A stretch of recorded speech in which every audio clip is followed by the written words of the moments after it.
The Lion and the Mouse.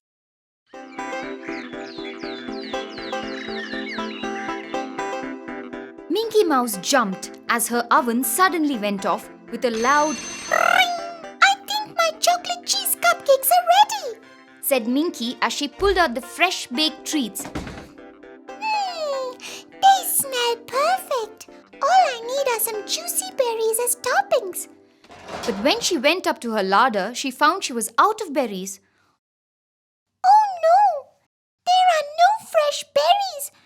Now how will the cupcakes be ready for Big Bro's birthday party? No sooner had she said this when she heard the booming voice of Big Bro the elephant. Hey there, Minky! Hello, Big Bro, and a very happy birthday to you, said Minky, waving to Big Bro from her window. I was on my way to get balloons for the party this evening and just dropped by to say hello. Of course, I also know you're baking my favorite cupcakes, said Big Bro with a big smile. Yes, I am, answered Minky. Well then, don't forget the yummy berry toppings, because that's what makes your cupcakes perfect. Ta-ta, said Big Bro and left. Oh dear, Big Bro is really looking forward to his favorite toppings, and the party will start soon. I must get berries somehow and quickly, muttered Minky worriedly. Then she had an idea. The little waterhole. Berries grow there all season. I will rush over right now. Minky scurried as fast as she could to the waterhole. But Minky did not know that the waterhole was Shamsher the Lion's hunting spot. And no sooner did Minky pluck a few berries that Shamsher pounced. Minky trembled as Shamsher licked his lips. Just in time for my evening snack, said Shamsher as he raced Minky closer to his mouth. Minky was very scared, but she decided she must think quickly if she were to save herself. Stop! Please stop! Oh, handsome, mighty lion! Squeaked Minky. Now, Shamsher had always been very proud about his looks, and he was extremely pleased to hear praise from anybody, even from someone he planned to eat. Ah, I see you have a fine eye for things. Tell me quick, what is it? asked Shamsher. Minky continued.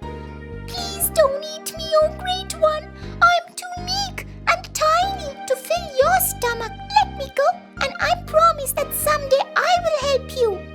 Shamsher laughed aloud. Ha! You are right about me being great and you being too puny. But you will be never of any use to me. Why would a fine, strong creature like I ever want help from you? Even the strongest fall into difficult times.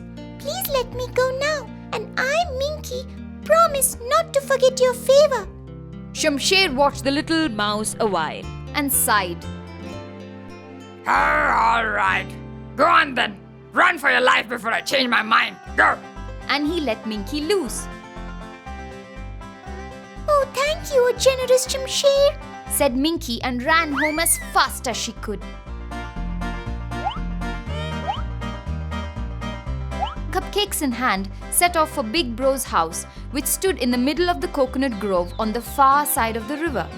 As Minky walked along, suddenly someone called from the dense bushes beside the bank. Row! Help! I'm caught!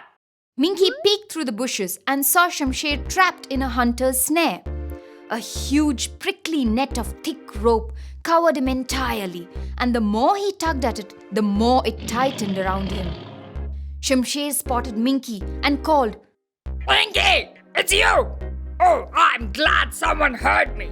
I'm trapped! Minky nodded, but suddenly pricked her ears. She could hear human voices and footsteps. Oh, I think the hunters are coming, Shamsher. Oh no, they will take me away. Please help me. Set me free. Pleaded Shamsher. There is no way to loosen the net. The only way out is to cut right through it, thought Minky. With not a moment to waste, she jumped onto Shamsher's shoulder and opened her mouth wide. Hey, are you about to bite my ear? Shamsher cringed. No, silly lion. I'm going to chew through the rope and cut you free. Now, hold still. And with that, Minky started gnawing at the rope with her sharp teeth. She was quick, and soon Shamsher was free. The hunters parted the bushes only to find an angry, free lion instead of a trapped one. Thank you so much, Minky. You were right. Being small doesn't make someone useless or weak. Everyone has their strengths. Minky smiled. You're welcome. By the way, do you like parties? You bet I do. Well, then come along. I bet Big Bro will love to have you over for his birthday. Great. Lead on. Said Shamsher. But what's special for the birthday feast? Meat cutlets? Something even better. Said Minky with a wink, and picking her hamper of yummy chocolate cheese cupcakes, she and Shamsher set off to wish Big Bro a very jolly birthday.